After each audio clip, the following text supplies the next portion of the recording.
Good day, chess world. So, what is the most dangerous position in chess?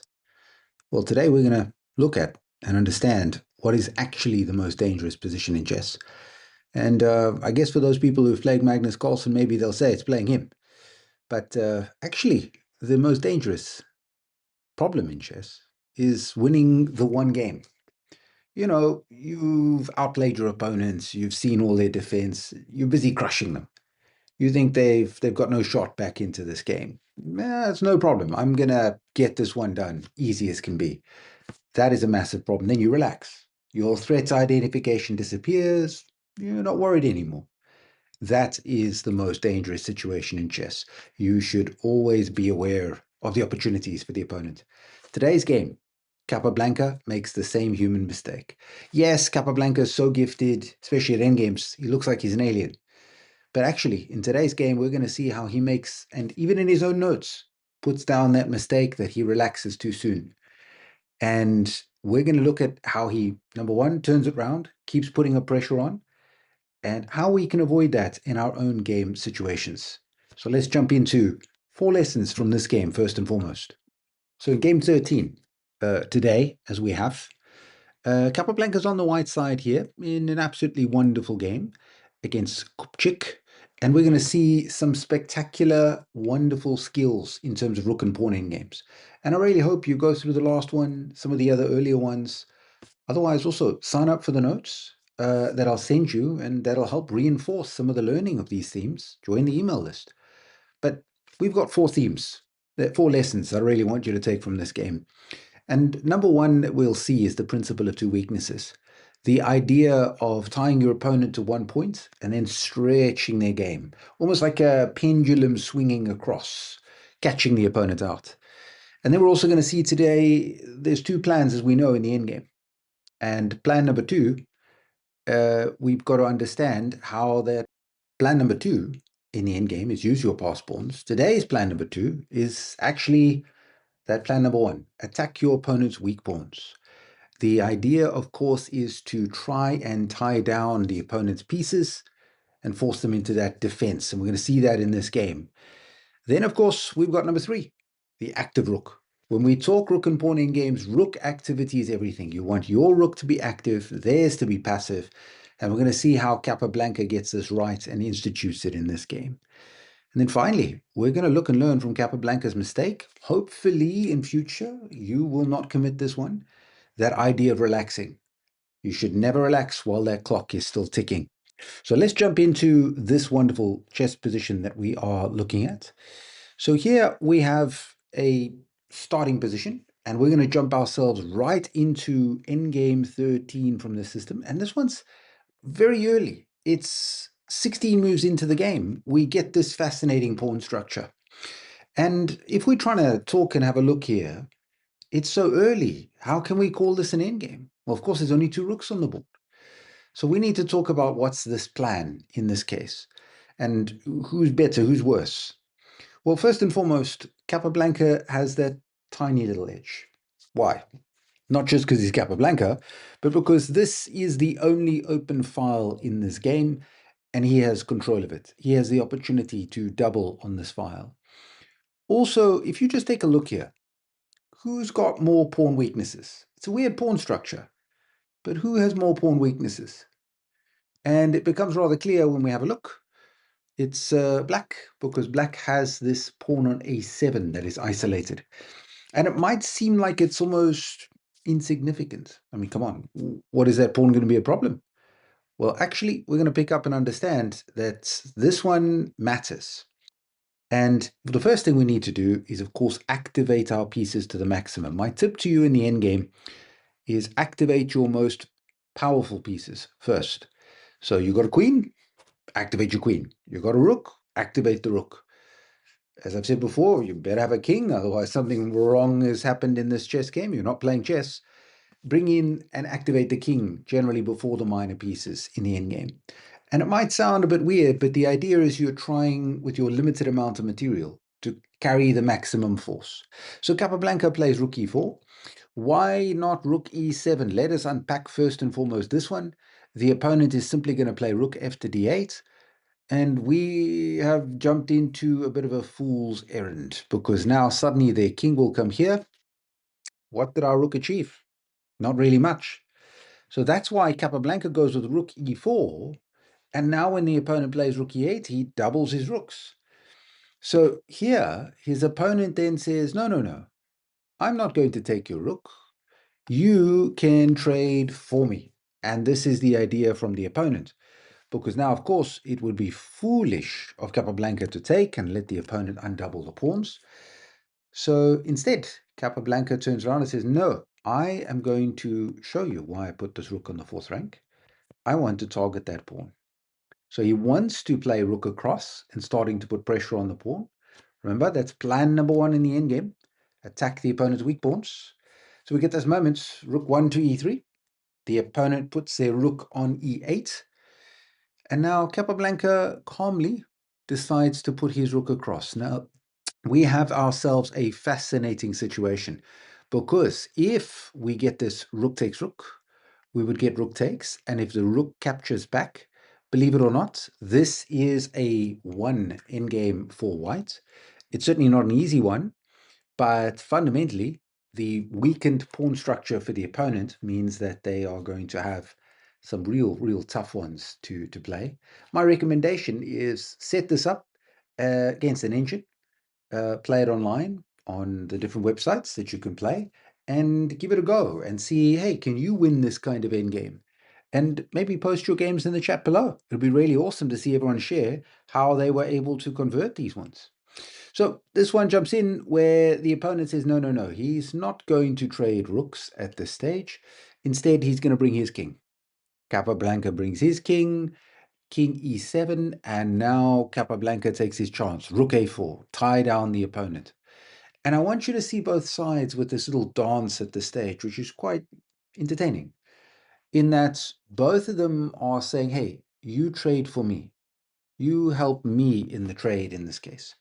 And how that's happening is, notice, if white captures, black undoubles their pawns, and the reverse is true for white. So that's a nice little theme sometimes, to try and use your double pawns, or get rid of your double pawns by these trades. So let's have a look at Capablanca's plan. Two rooks on the board. Now the opponent has to worry about defending this pawn. They cannot just let the pawn fall, so they decide to play rook to a8. And then Capablanca plays a very nice preemptive move. He plays this rook a5.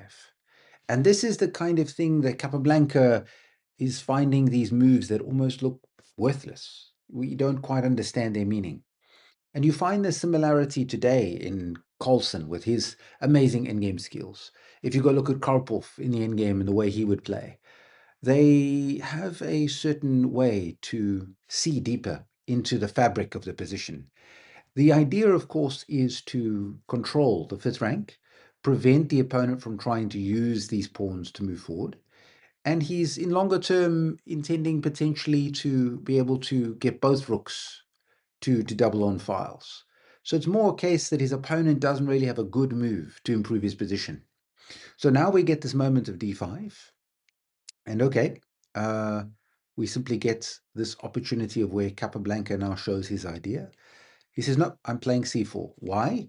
Because he wants to open up a few more lines. And certainly if we see this trade, he is very pleased to see his ability of his rook. Also look at black's pawn structure. In tatters. Every single pawn is isolated. Double isolated pawns, double isolated pawns, isolated over here. A very poor situation. So Capablanca's opponent now decides he's going to play king d6, basically holding that center together. And now Capablanca plays a nice idea, c5 check. This carries through in the rest of our games that we must remember. Capablanca is fixing the weaknesses. c6 is now frozen. It cannot move. That is always going to be weak. So that is his intention by playing c5 check. He has a clear plan. King d7. Now he anchors it in. And then the opponent decides to play f5. Well, what's the opponent's threat? Well, fundamentally, he would like to push f4 at the right time. So what are we going to do about it? If you are playing here with the white pieces, how would you continue? Because black is not lost or something. Black is not, the position is not out of control, but black is the one that is defending. Black is struggling. So here, Capablanca actually captures. And it might seem strange, why are we permitting the undoubling of the pawns? And well, it comes down to Capablanca's planning. He says, I'm going to fix these pawns as weak, f4, because he's now cleaned up this position. When the simplest of terms, his rook is better than that rook. Because if black's rook needs to move, it will cost him material. Whereas white's rook, he's free to improve and change his position. So remember that idea I said to you at the start in the introduction. Attack two weaknesses, the pendulum as we swing from one side to the other. And that is going to be Capablanca's idea. So with perfect play, I imagine black could hold a draw. But white is the one who's putting on all the pressure. So it's black who's really going to struggle here. So now we get this move king to c8. And he decides to play king d2, bringing his king across, king to b7. And certainly here, black's moments are being damaged by his decisions. What he should be focusing on is getting your rook active. That's one of the big themes. When we talk rook and pawn endgames, that activity of rooks is so important. That is paramount. I hope by looking at the earlier ones and this one, you can get a good picture of these ideas that rook activity create threats. So the rook drops back to a3 with the intention that it wants to go here to g3 or h3. So the opponent plays rook across. Capablanca says thank you, puts his rook in, and after rook g7, again, the rook has a little bit of a passive position. Now, it's so important that the rook's got to try and create some sort of threat. So I actually think he should have tried to invade here. Capablanca plays patiently, he switches sides. And it might almost look like he's not achieving anything, but notice how black's king earlier was in the middle, fighting, joining into the contest. Here, white is moving the king across, and black's king is far away. So he tries to get his king in, and we get a little reminder. Rook h6, he has multiple weaknesses. Rook to e7. Now Capablanca plays king to d3. The whole point of this idea is to create almost a zugzwang situation. Zugzwang, wonderful chess word. The idea, of course, whatever move black plays, they weaken their position. And they decided to play their king back to b7 because he's trying to get round to defend all this and free his rook. Okay, now this is a chance. Capablanca pushes h4.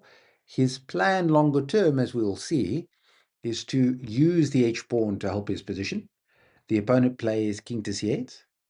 And now, I'm not a huge fan of Capablanca's move, but hey, his chess game, and he can play it. He plays rook h5. The idea is after king to d7, rook g5. This is the only open file on the chessboard, and he has a future dream of h5, h6, put the rook on g7, and he's doing very well. Instead, his opponent now plays rook f7. This stops the plan because if the pawn pushes, he can bring his king across. So what should we do here?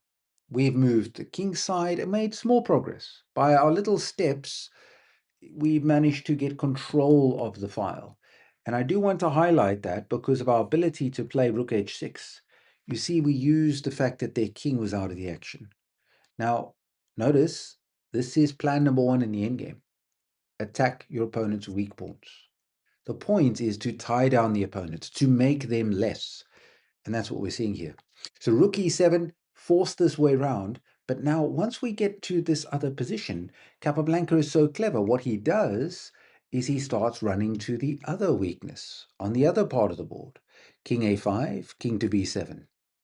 Now the opponent is tied into a knot. Capablanca plays pawn to a4, pawn to a6. The opponent is struggling. h5, rook across the h6. I'm not sure that that was completely forced, but we could say it's probably going to be a transposition because if we look closely, black is running out of moves very quickly. If they were to play their king to a7, what would you do to take advantage? How would you continue? Rook g7, yes. Suddenly that 7th rank invasion, all of these pawns will fall, and the opponent's position collapses. Let's have a quick look. Rook across. If black tries to get active, no. Rook takes check, king to b8, and suddenly in will jump the white king. And this is your goal in rook and pawn endgames. You want to turn your king into a powerful offensive weapon and the enemy's king into a target. And that's what we've done. We're simply going to move the rook out of the way to one of these options we have on the 7th, and we're setting up a mate net. The white king is just going to sweep in and gobble up all the pawns. Wow, okay, so that is not a good idea. So he plays rook h6. The idea is to say, okay, you can't go to the 7th. Well, he's running out of moves here. So we get this move of b4, rook to f6. Capablanca has done such a comprehensive job. He's completely outplayed his opponent. This is, by the easiest definition, crushing. So what should we do here? How do we play with the white pieces? We have such great control, and I want you to see that switch from one side, switch to the other, targeting weaknesses, tying them down, and progressively improving their pieces, because white has got the better king. Even though his king is trapped right now, it is targeting a pawn. Also, he's got the better rook. His rook is on the open file and can threaten to invade on the 7th. So here, Capablanca makes a mistake. He relaxes. He doesn't calculate precisely, and that allows his opponent back in the game. This is a big warning. I want to remember this one. You've always got to be aware of your opponent's counter chances. And it's so easy and natural that his opponent has had no threats. So it's so easy to slip into that false sense of security, like he can do no harm. Well, for those of you who said the right move is to put the rook on the 7th, yes, that is the right move.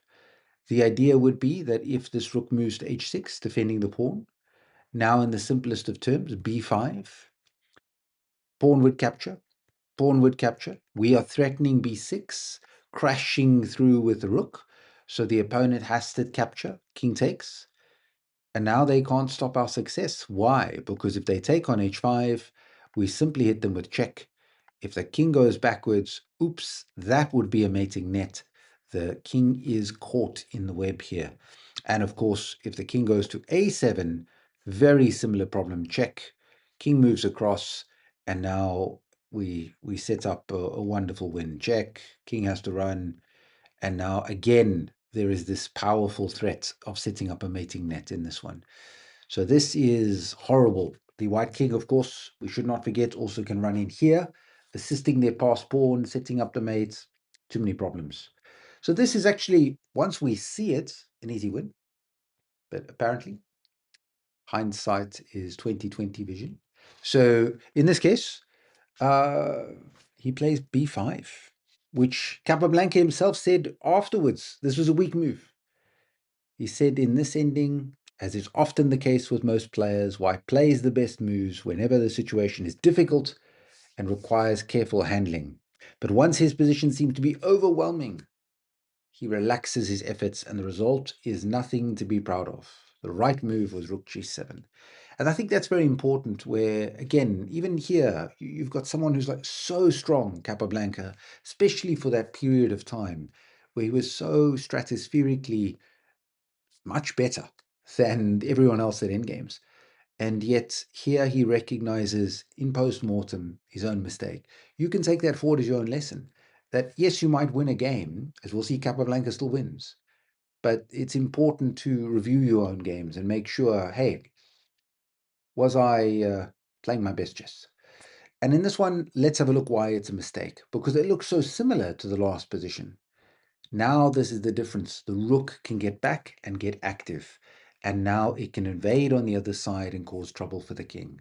This is the issue. Suddenly, black wakes up and realizes that, hey, I've got to get my rook active. What does activity mean? Get to the other side of the board, get on the 7th rank, start causing chaos on the other side. So suddenly Capablanca has so much work cut out, he almost panics a little bit when he should get his king out of the way. Instead, he played rook g7, and now after rook check, king to b4, pawn takes b5. Here he plays king takes b5, rook a2. Oops, this is not the same. Why? Because after pawn check, king b8, remember last time there was no rook joining in. So king a6 was, in the simplest of terms, going to be a mating net. Here, that's not possible, and black's rook can just check, check, check, check, check, also going after this pawn. So Capablanca plays the best move available, rook takes pawn, rook check, and I think that's important. When you have these kind of endgames, you made a mistake, okay? What is now, let's get a reevaluation. Is white losing? Certainly not. Why? Because their king is still much better than the opponent's. Their rook is still better. But is it enough to win? As we will see, no, not by force. But we can still keep applying pressure, and that's the big deal. So the opponent now, after we play king f5, plays rook check. The king comes back to b4 because Capablanca doesn't want to draw with a perpetual in this case. So rook takes f2.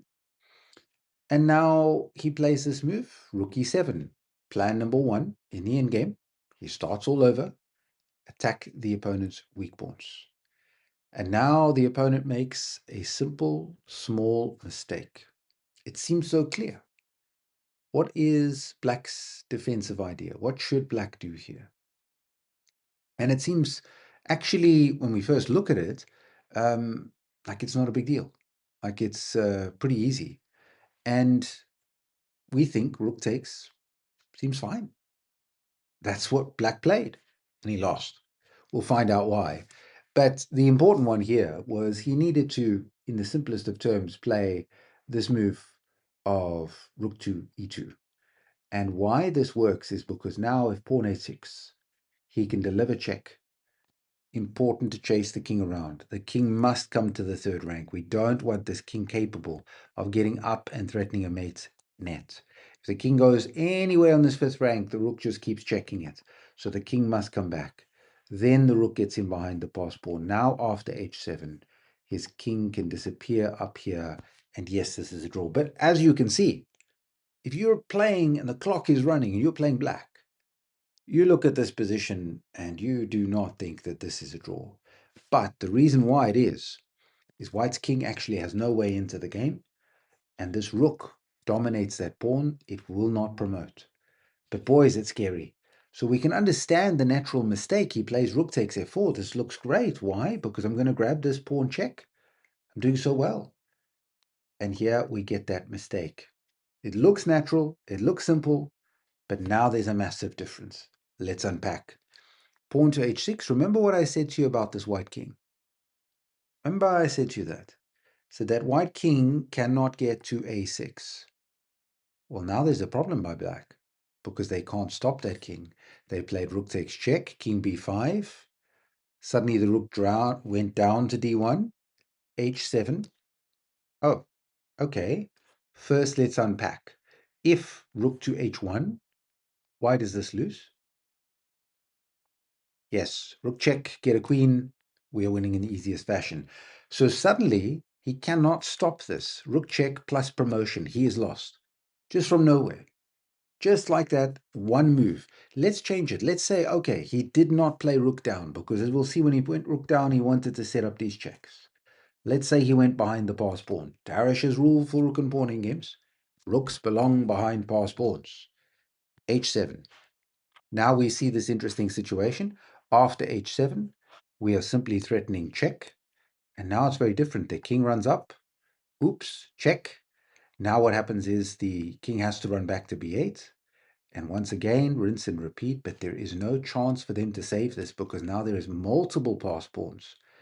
And that is part of the problem here. He cannot stop all the pass pawns and he cannot get his king off the back rank. This is very simple. Check, promotion, cannot be prevented.